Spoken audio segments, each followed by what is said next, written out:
Hey, what's up guys? Another video, another tutorial video, except this time we're going to be talking about microphones and preparing yourself to make the microphone a little bit better sounding quality and to give you guys a little bit of something, like a little bit of a bump in terms of professionalism or something kind of unique to make the mic sound a little bit better than it actually does. Right now I'm using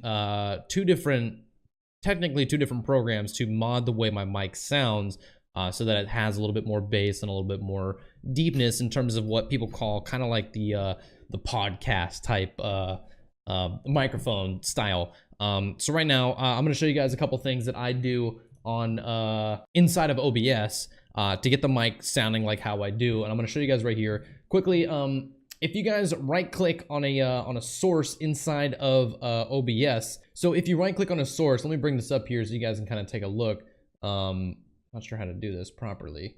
Okay, so you can kind of see the microphone right there, and you can go ahead and click right here and click on filters. This is my microphone that's being inputted into my stream right now, and when you click on that, it'll bring you up to this little page right here. So it'll bring up this screen. And on the screen, these will be empty, so you'll have to add manual filters. And there's a lot of different filters here to talk about, and I'm going to talk about them some right now, minus the NDI one, which is what you can see right there. But going through these little settings right here, before I get into the program that I use to change my mic and how it sounds, let me go ahead and give you guys how my mic sounds with no filters and nothing applied to it. So I'm going to go ahead and turn this whole thing down, and you can see just how much noise is actually being picked up by my mic. So right now, this is my microphone stock. There's no filters, there's no compressions on it. You probably hear the echoes, you hear everything. You hear if I,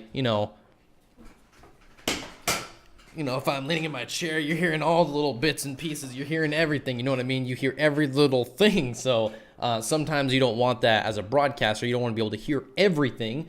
So you got a couple different options here. But first, I'm going to show you guys one huge one is the noise gate. When you add a noise gate, you're essentially telling your microphone to only pick up audio if it reaches a certain volume in the real world, to reach a certain volume before it starts to transmit the signal. So right now, if I sit here, I think I can I'll take 2 pins from TwitchCon that I've had for a while here, and if I do this, like, you hear that, right? So if I turn this noise gate back on and I start to do the exact same thing, you're not hearing that unless I'm talking right now, and then you can kind of hear it in the background. But if I'm not talking, this volume isn't loud enough to be transmitted through the microphone. That's kind of what a noise gate does. It basically takes all the low end frequencies. So let's say I have a fan over here that's making a noise. It's just kind of going, and I'm just like, stop making that sound. I don't want the stream to pick that up. You can up that noise gate a little bit, and it's going to take a lot more volume out of the fan to be able to be picked up by the mic. So this is really good if someone's in the next room, you got cars outside your window. As long as you are close to your mic, you are going to be what is being picked up. The thing you want to look out for is you don't want to up that too high to a point where you have to yell into the mic, because then anytime you start to take it down a little bit and not talk as loud, you want to make sure you don't get cut off. You know what I mean? So right now I have these two set. It's basically looking at my own audio meters.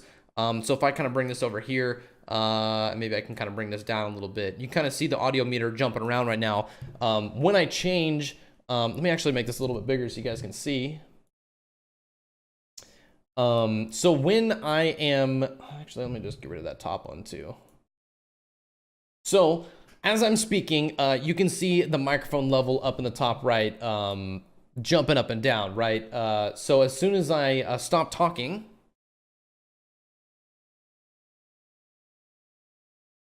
you notice that the microphone isn't picking anything else up. But if I turn the noise gate back off,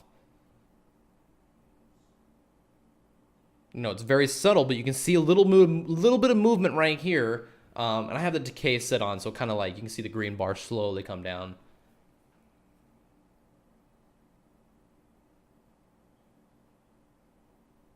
So like I don't have a ton of noise in this room right now, but if I did have some noise, you would see more levels out of that. And you know, me sitting here and like playing with my phone or something like that, you know, you're gonna hear all that. But if I have the noise gate on, you're not gonna hear those little bits, and it's just gonna crush it off to a certain point where you don't have to worry about, and you're not gonna hear that stuff. So if I stop talking again,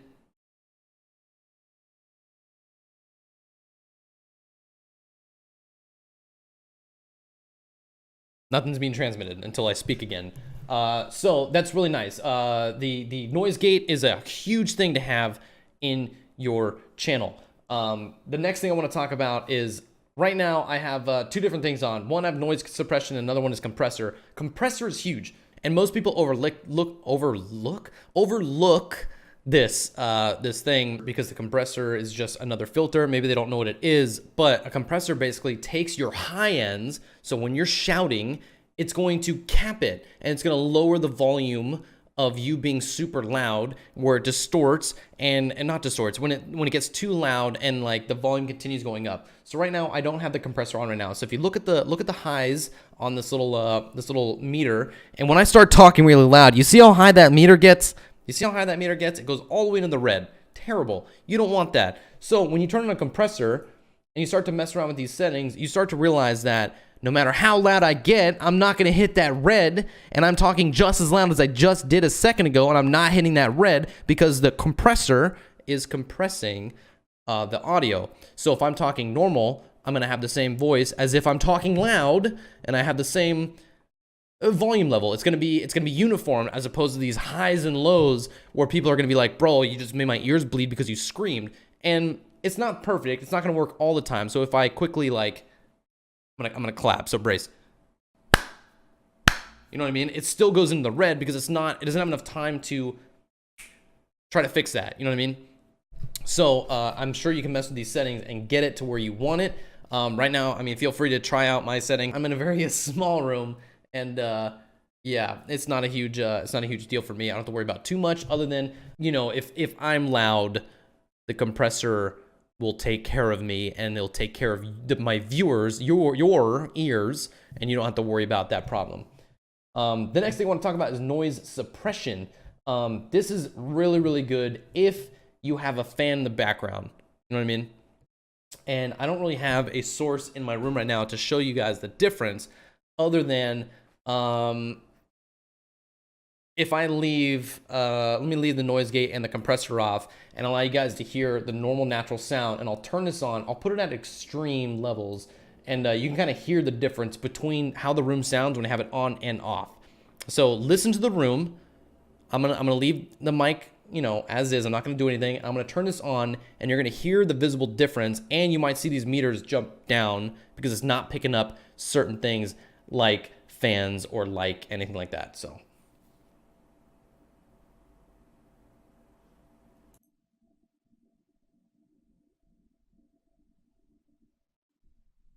the noise suppression right now is adding a level of noise gate, as well as it is trying to get rid of some sounds. You can probably hear a huge difference in my voice right now if I turn this on and off sporadically. So if I'm talking here and I turn it off, you're gonna notice a little bit more clarity, but at the same time, you're gonna hear little tiny things that maybe you don't wanna hear. So if you do have a fan in your room and you turn on noise suppression, maybe set it to something like 10, and see if that gets rid of a little bit of that buzz sound. Because sometimes you have a little buzz in your room. Maybe your lights have a buzzing, flickering sound to it. Maybe get that looked at first.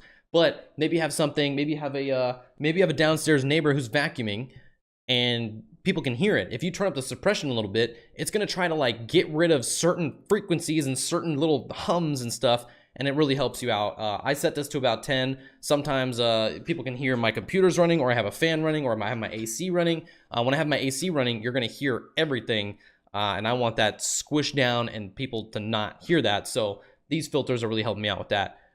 Now, on to the next part. We have a whole different thing here. Let me see if I can go ahead and bring it up. I have a whole nother program called Voicemeeter Banana. And let me go ahead and stretch this out so you guys can see everything that's happening here. Let me go ahead and just grab this, bring it out to like here maybe, and then bring back out this thing. So right here, I'll just drag this with inside the little window we got here. But basically, this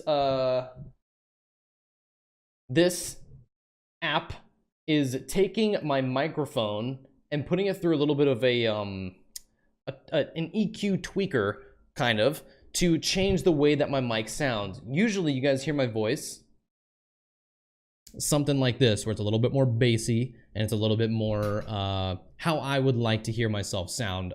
Sometimes people can overdo it and it gets a little extreme. It is very hard for me to listen to someone that has this set very far down here. It is way too bassy. It is way too much. Please don't do that. It hurts my ears and it hurts your ears. And if you kind of slide this around here, you can kind of see, you slide this around, you can kind of hear what it's happening and like what's being changed. So I can change this way over here and sound completely different. I can put this way up here and sound completely different. I can put this way to the left and sound completely different. Or I can kind of fine tune it and put it where I think I kind of like to hear it, which is right there at the bottom there. I've had a little bit of gain to the microphone, and sometimes I'll turn this up. This is kind of like a noise gate within inside this program. Again, it's called Voicemeeter Banana, and yeah, so I put my little input there and I set it to an out, and this output is what I have selected as my microphone inside of OBS. So when I go into OBS, I make sure I select digital output, or sorry, digital audio SPDIF or SPDIF. And that is what the stream is hearing. So if I ever feeling that there's too much bass in my voice, people are complaining, maybe I could like tweak this up a little bit and leave it there, a little bit more stock sounding. But for me, I kind of like it like about there. That's kind of like what I like to do. I like it. It makes the mic sound a little bit more better than it actually is. And it's a really good thing. Like if you only have a webcam and you want to improve the audio that you're using from your webcam, or maybe you have a headset with a microphone on it. But like my Astros have a little built-in microphone that comes out, and maybe you want to use that microphone. If you apply this to that microphone, it makes it sound just a little bit more clean, a little bit more nice, and you get less of that tinny, I'm working at, you know, McDonald's or something like that. You know what I mean? Like you want it to sound a little bit nicer. And again, you don't want to get carried away. You don't want to be down here. You do not want to be down here. It is too extreme. You want it to be something like around there, or even a little bit less or more, depending on your microphone. But yeah, so that is what I do for my microphone to add a little bit of pizzazz to it. So if you guys want to try something out like that, check it out. I'm sure there's multiple programs out there that will feature the same sort of situation. But for me, I just wanted to go over a couple of filters for your microphone, because so many people and so many streams that I go into, their microphone literally is not, it shouldn't be how it is. It can be fixed and it can be cleaned up and it can be better. And you want to stand out. You want to stand out in terms of quality. So I recommend you add filters. Again, I use a USB microphone, so this works for me really, really well, as I'm only using this. I don't have, there are people out there with mixers, and I never went the mixer route. I went USB mic. I'm sure a lot of people out there have Blue Yetis. I'm sure they have Snowballs. I'm sure they have all different types of mics that have plug and play. If you're a user that uses USB, this might help you out. Another thing to talk about real quick before I go is shock mounts, and not many people care too much about shock mounts, and really realistically they don't do too much.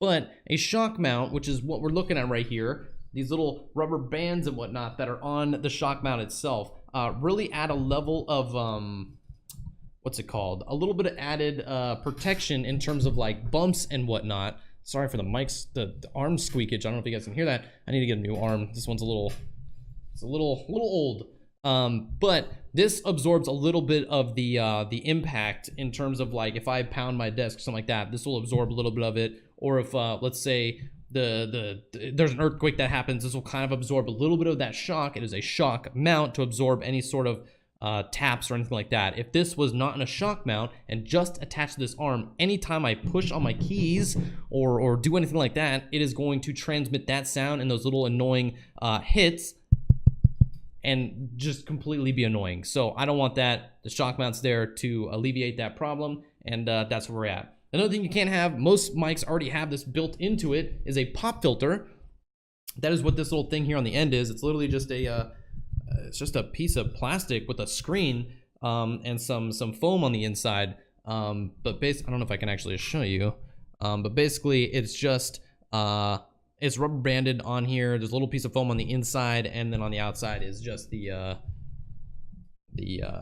screen. The screen keeps it from, when I'm talking, my breath isn't hitting the microphone. When I do this, it's helping that situation out, so you don't hear that loud gush of air hitting you. It's kind of acting as a barrier between your breath hitting the microphone and hitting it as like a pop, and it's getting rid of that altogether. And it's a nice little additive. You don't really need it. Some of the microphones already have something kind of built in. Like if I look at this microphone right now, it has 2 levels of screen before even getting to this screen. So it actually has a lot of protection built into it. This is the Audio-Technica AT2020 Plus. Has a little USB plug, and then also has a little 3.5mm jack on the side there, which I transmit to different computers. We'll talk about that on the dual PC setup. But yeah, so that's what I wanted to talk about real quickly. Keep this video a little bit shorter. It's still long. I didn't realize how long this would be, but hopefully that helps you guys out, and hopefully you can step up your audio game, get a little bit cleaner of a microphone setting. These settings will work for any microphone you have, whether it's a headset, whether it's a webcam, whether it's a standalone mic.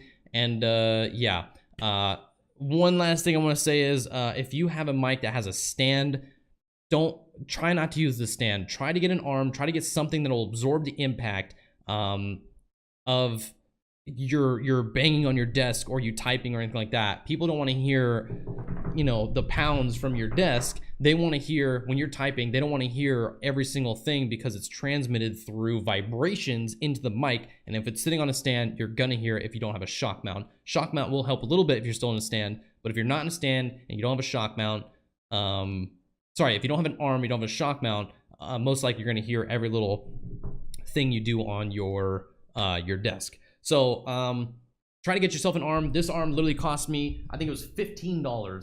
$15 for the arm, and the shock mount was another $15, and maybe it was a little bit more than that. I can't really remember. It might have been cheaper for all I know. But literally look on Amazon.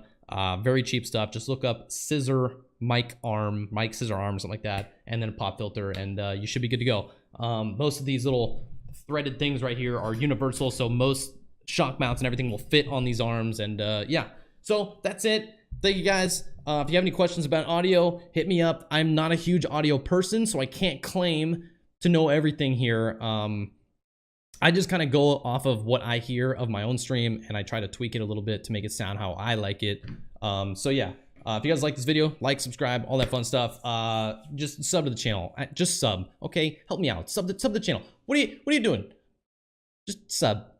You don't have to. All right, anyways, follow me on Twitch at twitch.tv/activator, on Twitter at twitchactivator, and yeah, I'll be live Monday through Friday, 10 a.m. to 6 p.m. Eastern time, because I live in Brooklyn, New York. And yeah, we'll have more stuff there, and more tutorials coming out. And if you guys have any other ideas for tutorials, feel free to hit me up. There's a lot of stuff to go over, including cameras, PC setups, OBS setups, alerts, just everything. I'm trying to give all of my knowledge in these videos to you guys. So thank you guys for everything. I'll catch you guys in the next one.